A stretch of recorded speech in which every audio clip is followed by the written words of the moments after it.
तो उसमें आते हैं, लेकिन इनकी तरह से परीक्षाएं ली जाती हैं, तब जाकर के उनके कार्य आवंटन होते हैं।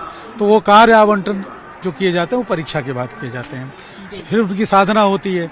तो ये बाद में, अभी जब ये कुंभ खत्म होगा तो कोई गिरी पे चला जाएगा, कोई पर्वत पे चला जाएगा, कोई वन में चला जाएगा, इसलिए आप नाम में देखिए कोई सरस्वती बन जाएगा। देखिए, आप सभी ने भी सुना होगा अपने घर में बड़े बुजुर्गों को कभी न कभी बात करते हुए, चर्चा करते हुए। पहले चूंकि संचार का माध्यम इतना मजबूत नहीं था, लोग एक दूसरे को बातों को समझा नहीं पाते थे, बता नहीं पाते थे, तो बहुत सारी चीजें रहस्यमयी हुआ करती थी। तब घरों में भी इस बात की चर्चा होती थी कि नागा साधु तो विलुप्त रहते हैं, धरती के अंदर रहते हैं, पहाड़ों पर रहते हैं और कुंभ के दौरान आ जाते हैं और फिर गायब हो जाते हैं। तो नागा साधुओं को ईश्वर का रूप भी बहुत सारे लोग मानते थे, घरों में इस तरह की चर्चा हुआ करती थी। तो अब देखिए, समझिए जरा कि ये नागा साधु अपने अपने अखाड़ों को लौट जाते हैं। चूंकि ये सांसारिक जीवन नहीं जीते, इसलिए आम लोगों के बीच, आम जगहों पर आमतौर पर दिखाई नहीं देते। पहाड़ों में ये कठिन तपस्या कर रहे होते हैं, इसलिए उन तक पहुंचना मुश्किल होता है। और यही वजह है कि पहले ये मानते थे लोग कि ये विलुप्त हो जाते हैं। नहीं, अपनी साधना में लीन हो जाते हैं।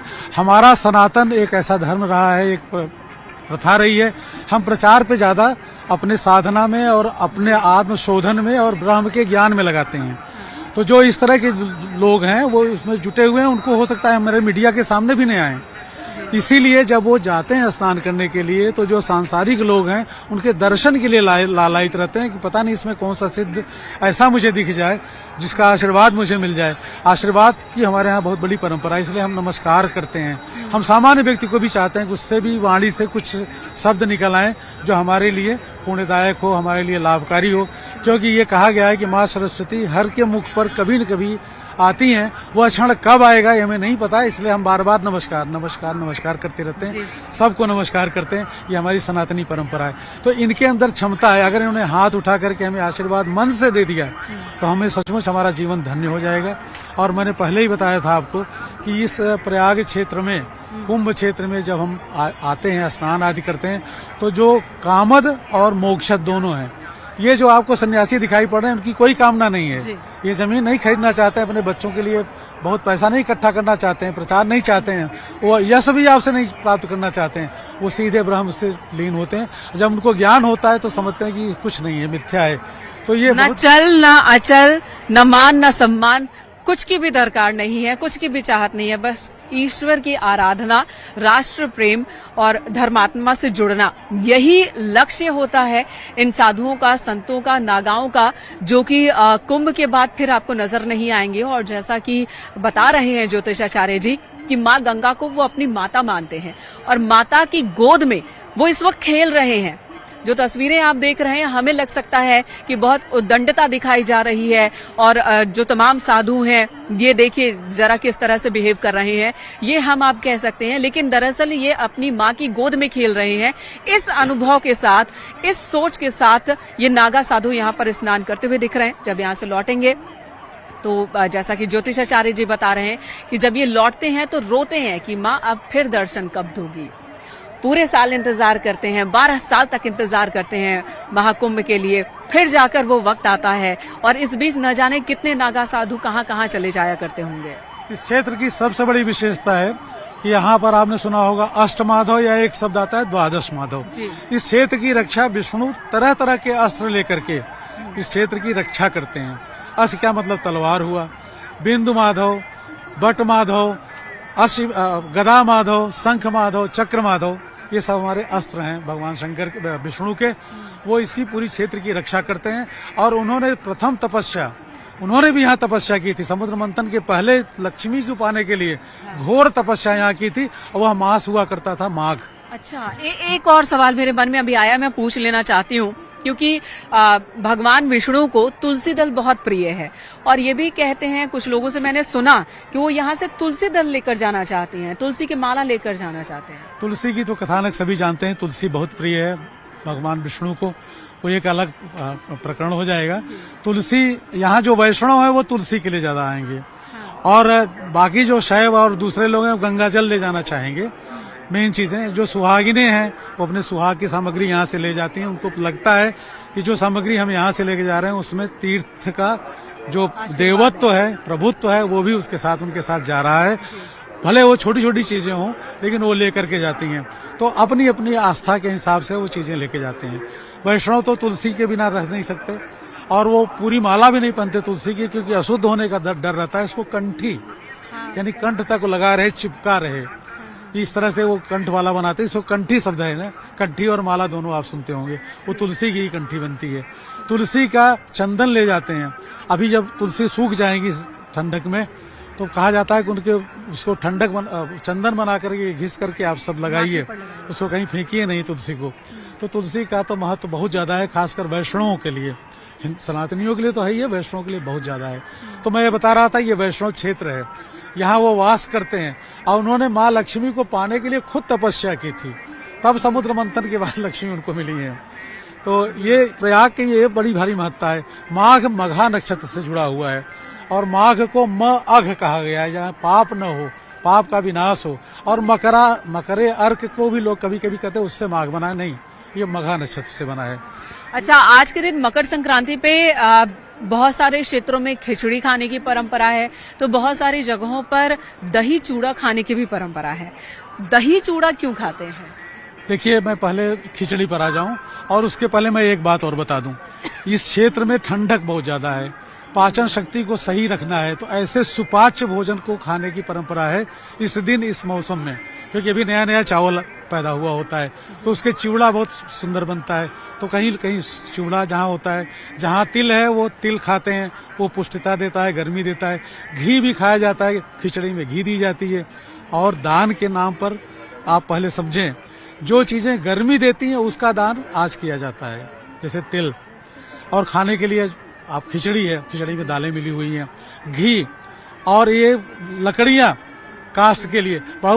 यहाँ पर तिल की धेनु बनाई जाती है, यानी गाय के प्रकार की तिल को हम इकट्ठा करके दे देंगे, तिल धेनु। एक अभी पर्व आएगा षटतिला एकादशी, उसमें तिल का 6 प्रयोग करते हैं, अभी मैं आगे बताऊंगा उसको।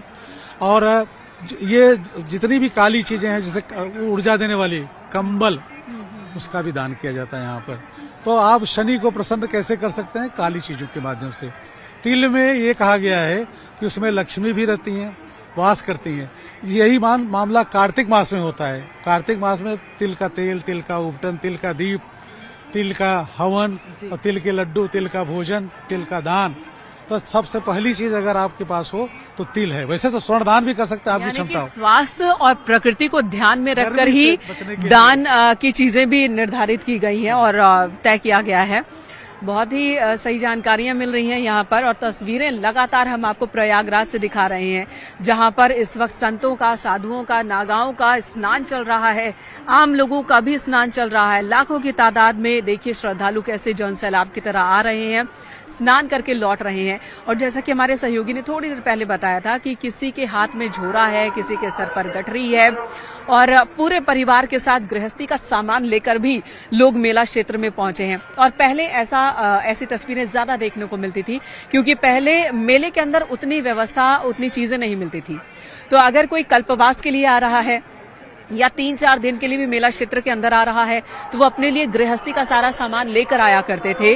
खाना बनाने से लेकर खाने तक का इंतजाम करके आया करते थे, सोने बैठने के लिए तमाम इंतजाम करके आते थे। अब ये थोड़ा कम हो गया है क्योंकि सुविधाएं बढ़ा दी गई हैं। मेला क्षेत्र के अंदर अगर किसी को कुछ खाना है तो तरह तरह के स्टॉल्स मौजूद हैं, खाने से लेकर के चाय तक की तमाम व्यवस्था मेला क्षेत्र के अंदर है। तो अब ये गठरी थोड़ी छोटी हो गई है, लेकिन ठंड का मौसम है तो जाहिर सी बात है थोड़ी बहुत चीजें तो लेकर लोग बढ़ेंगे ही। और यही वजह है, देखिए जरा, जन सैलाब। कई किलोमीटर की यात्रा ये लोग तय कर रहे हैं, मेला क्षेत्र के अंदर भ्रमण भी कर रहे हैं, हाथ में बोझा यानी कि सामान उठाकर, अपने बैग को उठाकर, लेकिन थकान किसी के चेहरे पर दिख नहीं रही है। ऊर्जा बदस्तूर जारी है, और ये ऊर्जा इस क्षेत्र की देन ही आप कह सकते हैं, इस माहौल, इस वातावरण की देन ही कह सकते हैं, माँ गंगा का आशीर्वाद ही कह सकते हैं। कि बूढ़ी महिलाओं को भी मैंने देखा, एक महिला कल मिली थी जिनकी उम्र 75 साल, और वो अकेले अपने घर से यहाँ स्नान के लिए आ गई।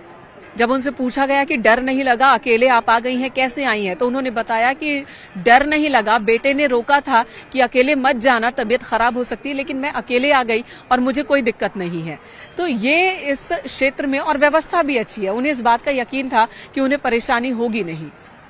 बल्कि अभी एक यहाँ के जो संयोजक थे उनसे मैंने कुछ दिन पहले बात की कि कुछ व्यवस्था में कमी रह रही है, तो उन्होंने कहा कि इस समय मेला जो है प्रशासन आधारित हो गया है। पहले सारे लोग आते थे घर से, जो चावल का धान का जो पुलाव होता था उसको लादे चले आते थे, सर पर ला करके अपनी उसको कहते थे मड़ई बनाना, कुटिया बनाना, वो बनाते थे, खुद जमीन पे बिछाते थे और अपना गद्दा वगैरह ले आते थे और सारे लोग वहीं पर खिचड़ी डाल करके सारे लोग खाते थे। घर से लड्डू बनाए रहते थे, विशेष करके दालों का या कह लें गेहूं का, चावल का, और सबसे ज्यादा होता था मूंग की जो लड्डू होते थे, वो बहुत पौष्टिक और स्वादिष्ट होते थे। और ये लडुआ शब्द एक प्रयोग किया जाता है, वो बेसन का बनता है, वो बहुत पुष्टिकारक होता है, वो जरूर रखते थे लोग। और जो चिवड़े वगैरह अपने साथ रखते थे, लाई, चना, गुड़, ये सब, और वही वो दान भी करते जाते थे। नहा के निकलते थे तो यहाँ पर लोग बिछाए होते। कभी कभी कुंभ की फोटो आती 1953 वगैरह 54 वगैरह की, तो उसमें लोग किले के नीचे लोग अपना नहा रहे थे। मेरे पिताजी एक बार अपने गुरु के साथ आए और गुरुदेव ने धोती अपना सुखाने के लिए डाल दिया, उसमें इतना चावल फेंक दिया लोगों ने, जब तक वो पूजा कर रहे थे सोचे होंगे कोई मांगने वाला बैठा हुआ है। तो वो परंपरा होती थी। यह त्योहार और यह पर्व पूरी तरह से प्राकृतिक पर्व था, कृषि आधारित था, कृषकों के लिए था, क्योंकि हमारी आजीविका सब कृषि पर थी। तो कृषि के ही जो उत्पाद थे, बांस हुआ, ये सब चीजें हुई, उसका हम यहाँ प्रयोग करते थे, उसी का दान करते थे, उसी तेल से स्नान करते। कोई चीज में बाहर से नहीं खरीदना होता था। और अपना मड़ई बना लेते थे, उसे मड़ई कहते थे। यानी आज टेंट, लेकिन अब व्यवस्था सरकार दे रही है ना, सबको दे रही है, तो लोग आश्रित भी हो गए हैं, उसके लिए दिक्कत भी हो रही है। अपने से व्यवस्था लोग बहुत कम कर रहे हैं या नहीं ये कर रहे हैं। तो ज्यादातर तो मैंने देखा बसों में भर भर के लोग आ रहे हैं, 30, 40, 50 लोग एक साथ आ रहे हैं और उन्हें भी जगह दी जा रही है, उनके लिए भी टेंट के इंतजाम किए जा रहे हैं। और बहुत बड़ा एरिया है, 4000 हेक्टेयर में मेले का आयोजन हो रहा है। हर बार जब आयोजन होता है तो ये एरिया बढ़ता ही जा रहा है। और यही वजह कि इतनी बड़ी तादाद में लोगों की मौजूदगी के बावजूद भी कहीं पर भी आपको घुटन से महसूस नहीं होगी, आपको खुला स्पेस भी मिलेगा अगर किसी को आराम करना है, विश्राम करना है। जैसा कि थोड़ी देर पहले भी मैंने आपको दिखाया था कि किस तरह से मेरे आसपास भी कई ऐसे पॉइंट्स बनाए गए हैं जहां पर लोग विश्राम कर रहे हैं। और स्नान लगातार जारी है, दान पुण्य लगातार जारी है। एक छोटे से ब्रेक के लिए रुकना होगा। न्यूज 18 यूपी उत्तराखंड पर महाकवरेज महाकुंभ की जारी है।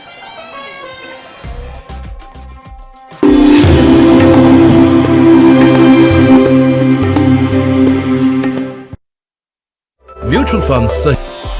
नमस्कार, आप देख रहे हैं न्यूज 18। मैं हूं आपके साथ मेनका चौधरी। प्रयागराज से ये सीधी कवरेज आप देख रहे हैं, लाइव कवरेज देख रहे हैं न्यूज 18 यूपी उत्तराखंड पर।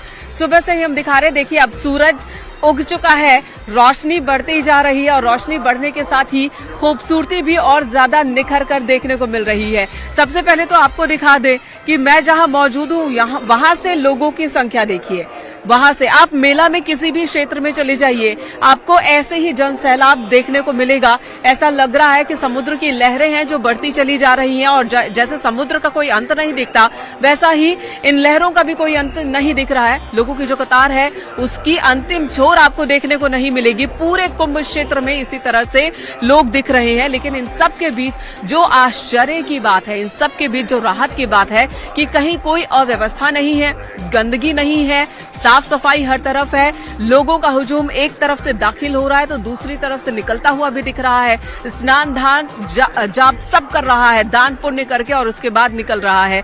और सुबह से शुरू के 3 घंटे की बात की जाए ब्रह्म मुहूर्त में, तो 3 घंटे में ही 60 लाख से ज्यादा श्रद्धालुओं ने संगम में डुबकी लगाई है, प्रयागराज में डुबकी लगाई है पहले अमृत स्नान के दिन। और ये संख्या बढ़ती ही जा रही है और यकीन मानिए जैसे ही दिन खुलेगा और भी ज्यादा बड़ी तादाद में लोग आएंगे। पहले दिन के स्नान में पौष पूर्णिमा पर 1.5 करोड़ से ज्यादा लोगों ने स्नान किया था और आज जो अनुमान है वो 2 से 2.5 करोड़ तक का अनुमान लगाया जा रहा है कि इतने लोग, इतने श्रद्धालु आज स्नान करेंगे, जिसे लेकर मुकम्मल व्यवस्था की गई है। न्यूज 18 ने भी मेगा तैयारी की है, मेगा कवरेज की। हमारे सहयोगी अलग अलग क्षेत्र में मौजूद है जो वहां से तस्वीरें आप तक पहुंचा रहे हैं। और इस वक्त जो हम आपको तस्वीर दिखा रहे हैं, जो नजारे आप देख रहे हैं, ये प्रयागराज महाकुंभ के ही है। हमारे सहयोगी राजीव लगातार हमारे साथ मौजूद हैं। राजीव बताएंगे कि कैसे अखाड़ों का स्नान चल रहा है। पहले अखाड़े के स्नान का वक्त और पहला अखाड़ा जो स्नान करता हुआ, उसके बाद एक के बाद एक अखाड़े जो है वो स्नान करेंगे, 13 अखाड़े स्नान करेंगे और दूसरी तरफ दूसरे घाटों पर आम लोग, आम श्रद्धालु, उनका भी स्नान दान चल रहा है। राजीव, आपके पास आती हूँ। हमारे साथ खास मेहमान भी जुड़ेंगे, आशुतोष जी, उनसे भी हम बहुत सारी जानकारी लेंगे। लेकिन आप ये बताएं कि वहां पर अभी क्या हो रहा है उस घाट पर और किस तरह की भव्यता देखने को मिल रही है।